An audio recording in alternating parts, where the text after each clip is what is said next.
Hello you guys and welcome back to another video on this channel. Welcome if you are new here. If not, welcome back. Today guys, I am here with another story time. If you watched my last video, you know that I'm a little bit of an astrology girl, hence the constellation literally on my neck. And right now, I feel like the stars are playing. It's giving very reflective time. And I don't know why during this time of reflecting and just thinking about my past, thinking about stuff like that, I remembered this story. Um, and this story is, I like to keep my story times light, funny, throw the memes in there, a little different from my podcast episodes. But yeah, I'm gonna try to keep it that way. But honestly, I feel like this is just a story that needs to be heard. And as always, why I do it, why I've always done it, encouragement and finding community to anybody else. If you guys aren't new here, a lot of my content reflects what I've learned just being a young girl in her 20s in general, young black woman, career, relationships, blah, blah. But a lot of my healing and what I had to go through and reconstruct myself from last year was going through an abusive relationship that I was in from 2022 to 2023. And this story actually takes place, the end of 2023. Let me stop rambling and just get into it because it's something I never thought I would do. And it's a story I never thought I would tell either. So little interesting moment for my past self. So I'm gonna give you guys a little bit of context. The boy you meet when you're 19. The horror story. What all the memes and the older women tell you about. It's not a lie. It's not a lie, okay? So long story short, when I was 19, about 6 months post my first heartbreak that you guys have probably also heard about on this channel. To put into perspective, I'm 22 now. I started dating this guy. I was in a relationship with this guy for a year. As many people who have suffered from abuse or hear about abusive stories and relationships from other people, this boy did not scream abuse. Okay? This guy that I was dating from 19 to 2022 to 2023 was giving quiet, giving silent, socially awkward, nerd, didn't go out, wasn't outside, was like an angel to everyone in the family because, oh, he's just like so quiet and just does his thing and stays in his room. And after going through abuse, we realized sometimes those really be the craziest ones, the silent psychos. And that's exactly who I ended up with. At the beginning of the relationship, I really, really liked him because it was giving opposites attract. Like back then, I'm the talkative girlfriend. I'm the yapper. I'm the bubbly personality. And he was just so like different from me that it made me extremely attracted to him. And it was giving very much opposites attract. And the first couple months were cool. And then I'd say about 4 months into the relationship, true colors started showing. Around 4 months, emotional abuse started. And around 6 months, sexual abuse also started. And those were kind of used hand in hand against me. Whatever, not whatever. In May 2023, I finally left my abuser.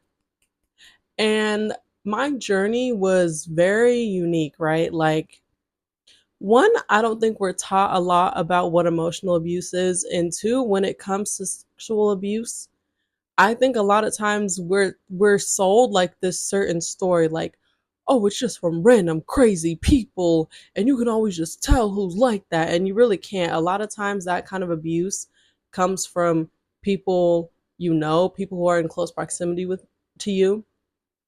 Um, in my case, it was my boyfriend. And so I kind of left it as like, this guy's too much. I'm just like over it. I ended it. But then in the following months, I started registering all that. Oh, like, why am I having panic attacks, having nightmares about getting essayed, having like all these things? Like, I was really registering because, especially when you're in love with someone, you make a ton of excuses. So when it came to the emotional and sexual abuse, um I always knew in the relationship that it didn't feel right. It felt very uncomfortable. I didn't like it. But also, a lot of tactics abusers use is when you bring up how something might feel wrong or something you don't like, a lot of times you're met with gaslighting. Like, what do you mean? You think it's like that? It's not like that. Fine, I'll never do anything with you again. This story sounds very similar to, I'm sure, unfortunately, a lot of people in general, but especially a lot of women watching this. So my healing process was interesting. And at the time this story took place, I was in the middle of it. It was still before I decided to go ahead and get therapy. But I was moving past it because I was able to admit it to myself. I was able to talk about it with friends and family. But this was like November, December 2023. So only 4 or 5 months post a relationship where it was still highly affecting me. Anxiety was through the roof. I literally felt insane. Like every day, like you guys know how they say mental health really does have physical effects. I'm like, my chest is hurting every day. I feel out of breath every day. I feel tired every day. I feel irritable every day because, I wasn't getting professional help. Like, of course, talking about it and having outlets was helping, but yeah, so it was kind of like I was in the midst of my journey, and then this kind of thing happened that brings us to this story. So at this time, I'm, like I said, about 4 months, maybe 6, around that time, post abusive relationship. But everything started setting in. Like the anxiety and all the realizations really started setting in maybe 2 months after. So, but at this point, like I said, a couple months have passed. I'm working this job. I feel insane every day, but I mask it with a smile. One day at this time, I'm at work and something I never thought in my life would happen happens, right? So I come into work and, I'm just like prepping for the day in like the room that everybody is in. And I remember like this girl came in and she's basically talking to like my boss. Very bubbly, very smiley. She's just like talking to my boss. I've never seen her before, so I'm assuming she's someone new or she's someone filling in for someone today. I don't really know. Anyways, I noticed this girl, but I'm like kind of busy doing stuff. And then my boss ends up bringing this girl over to me. And she's like, "Hi, we're going to give her the name Tia." She's like, "Hi, Alicia. This is Tia. Like, she's new to the company, and we want her to like train with you."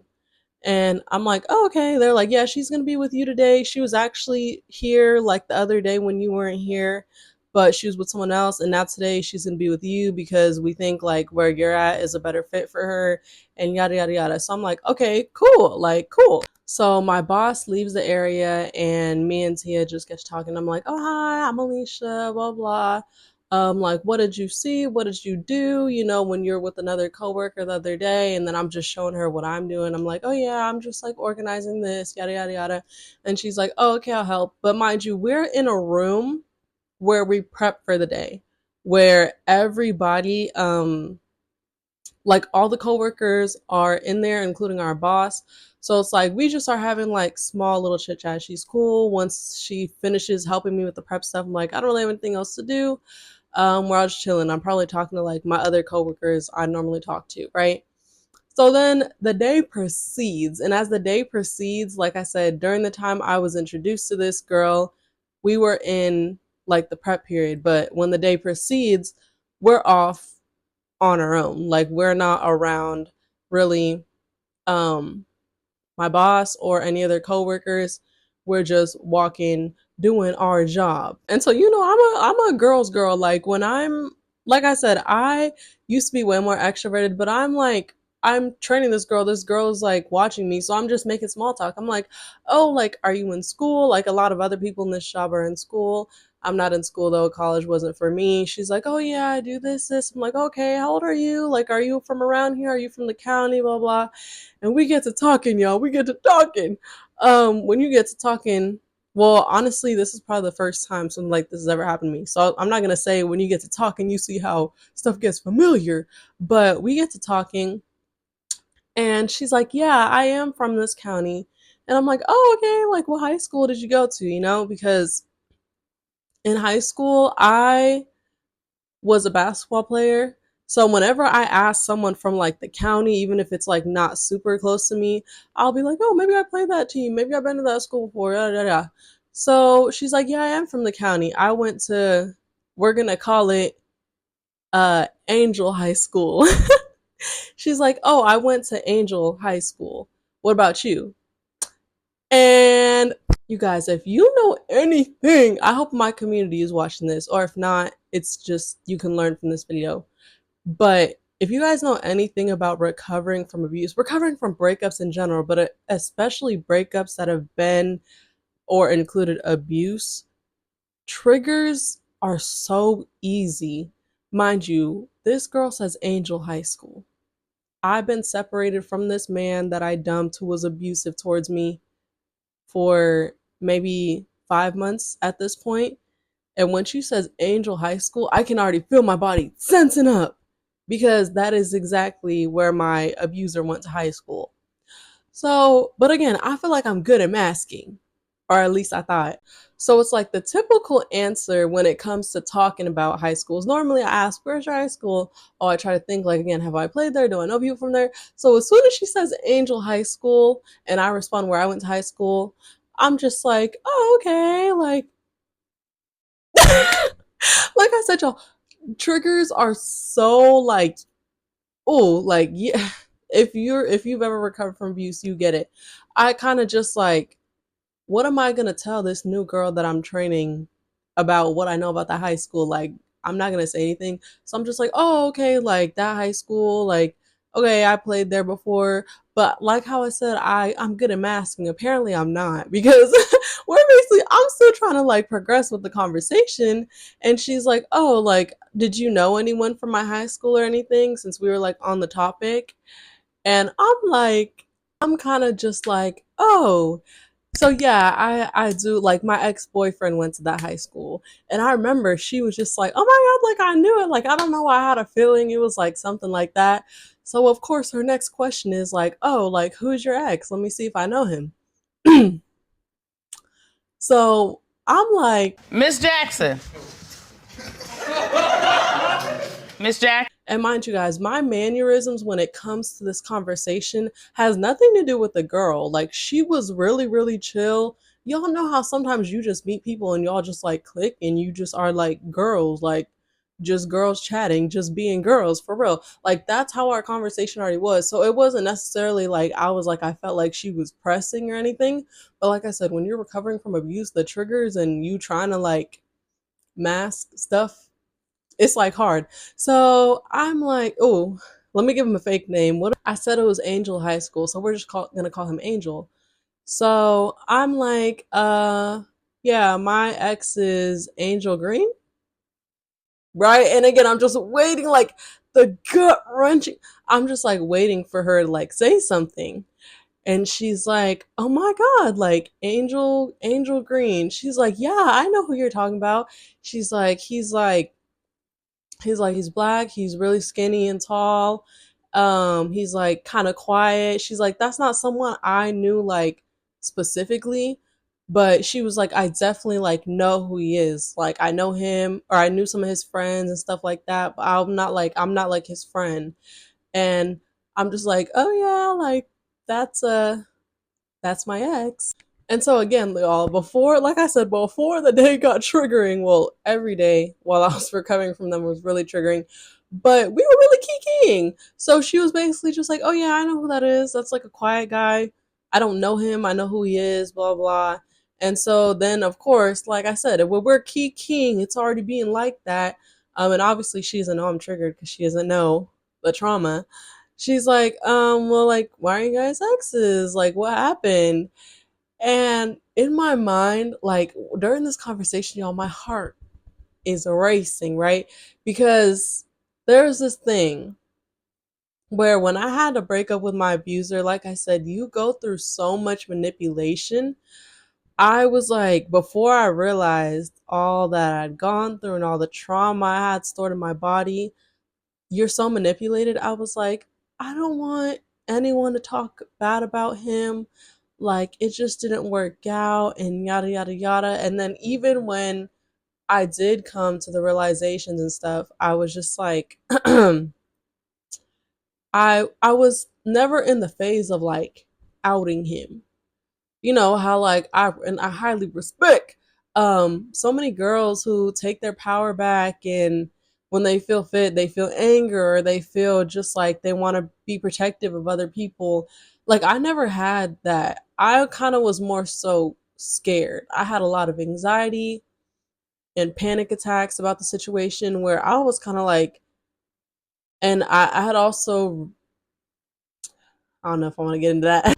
Basically, I'm a young woman and he's my abuser. I had a lot of fear. So I would speak, like I said, on TikTok, kind of find my community. Has anyone else I read through this? But I never like name names or anything like that. And I had always gone back and forth with that because, like I said, I had always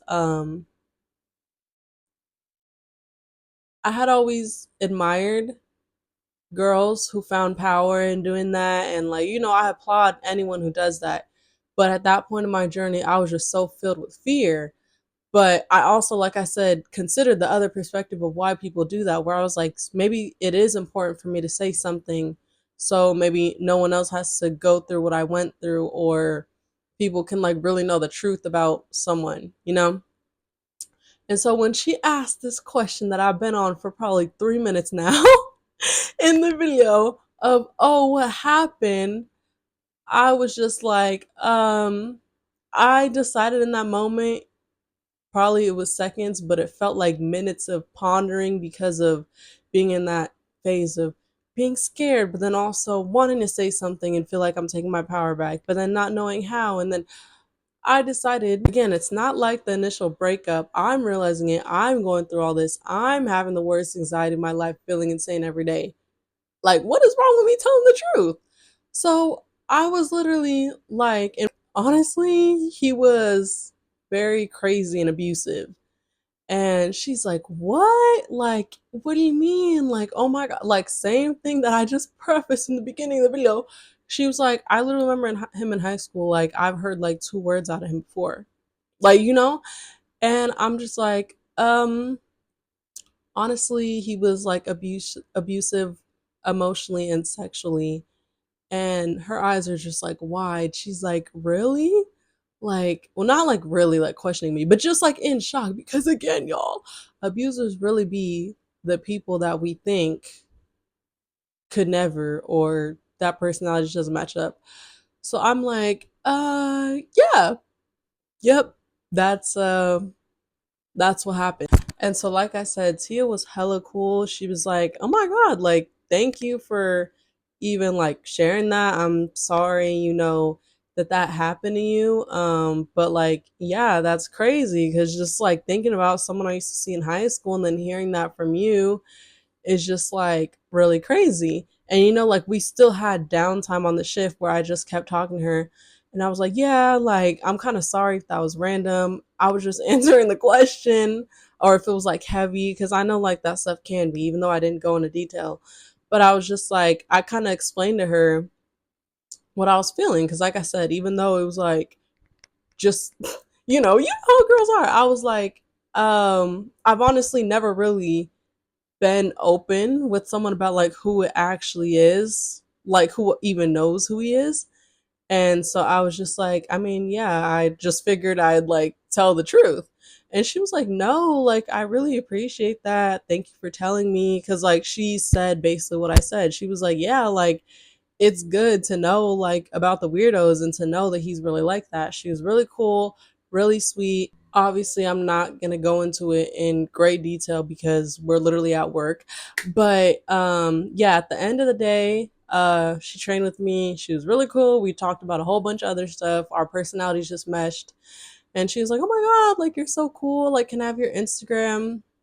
And I was like, sure. And she was like, also, just regarding the situation, like, I'm just like shocked. And like, is there anything like you don't want me to like repeat, or do you want this conversation to go in between us? And that was another thing I had been thinking, y'all, where I was just like, I had I had so much fear stored in my body from what happened to me.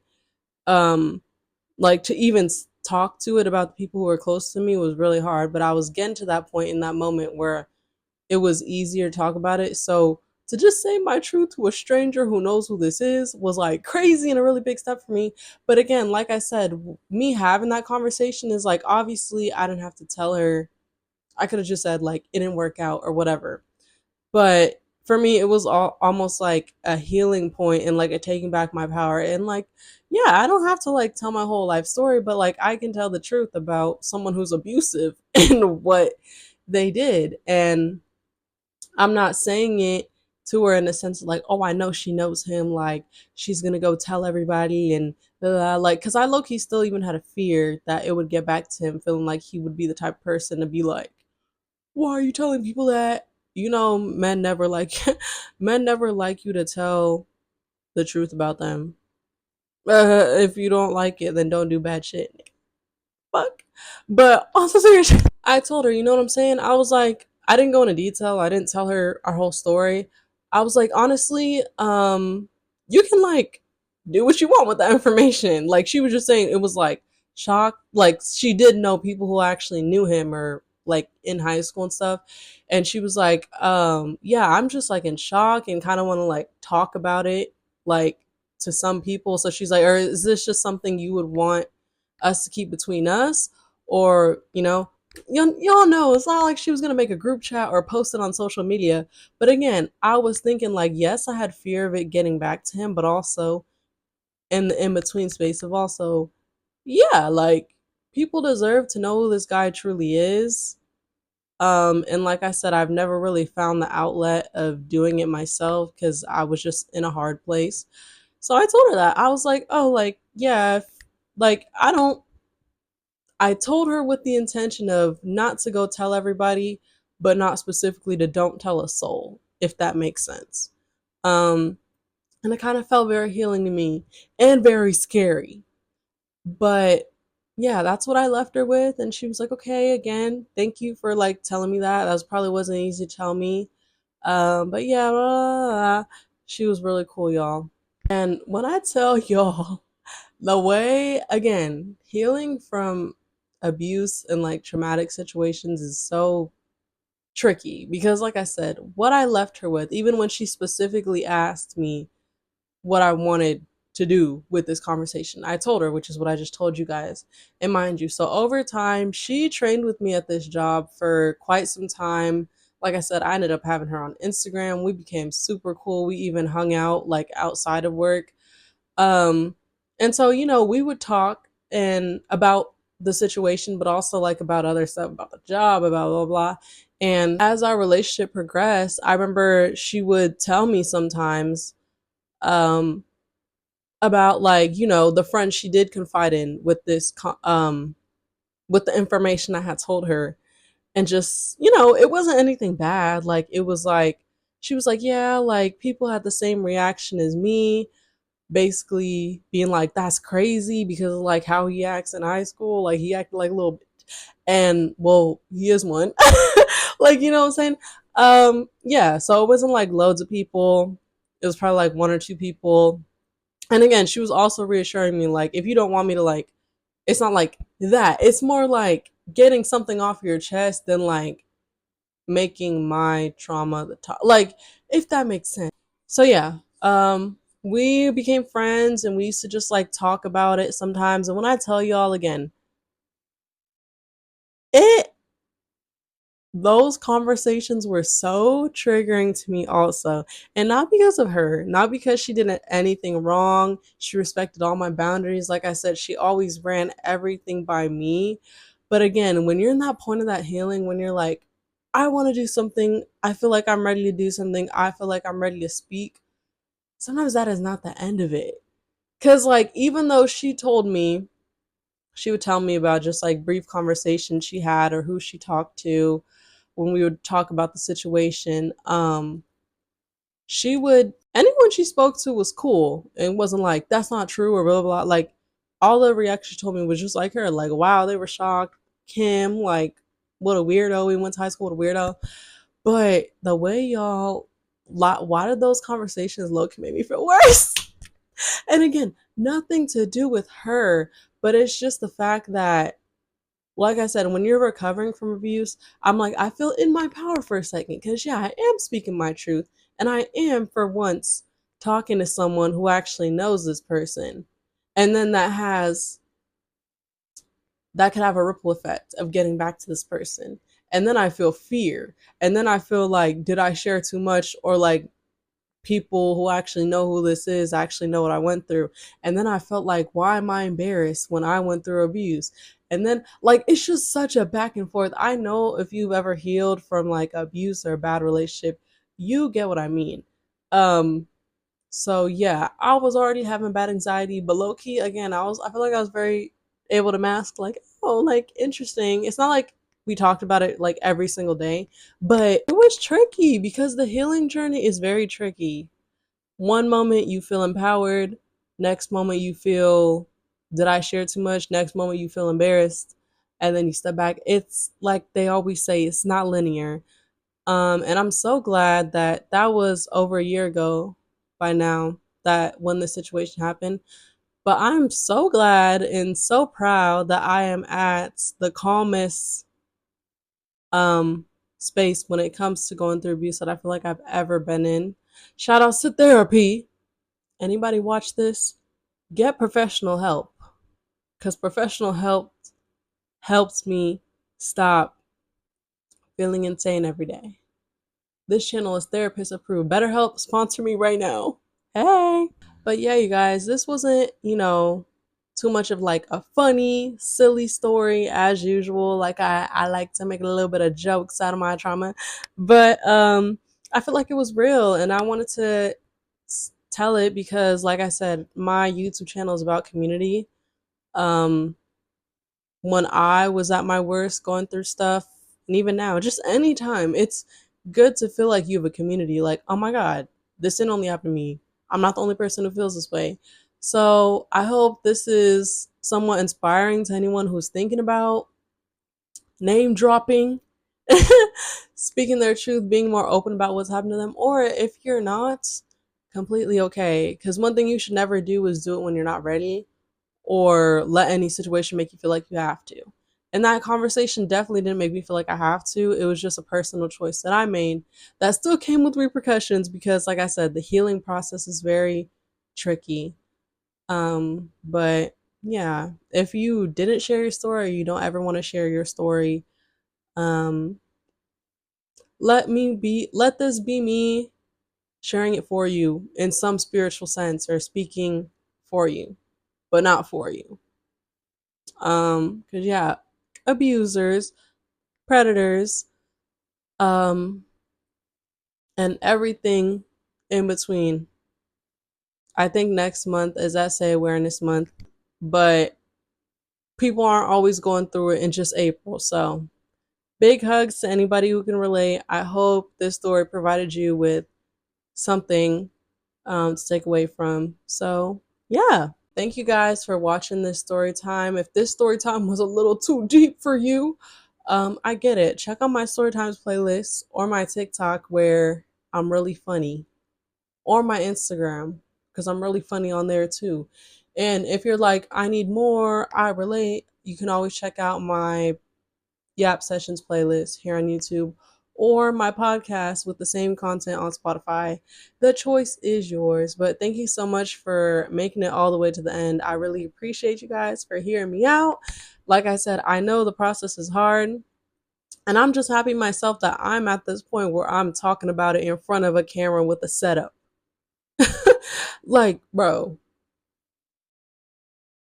a year and a half ago, you would never catch me doing this. So proud of me, proud of you. Thank you guys so much for making it to the end of this video, and I will catch you guys in the next one. Bye.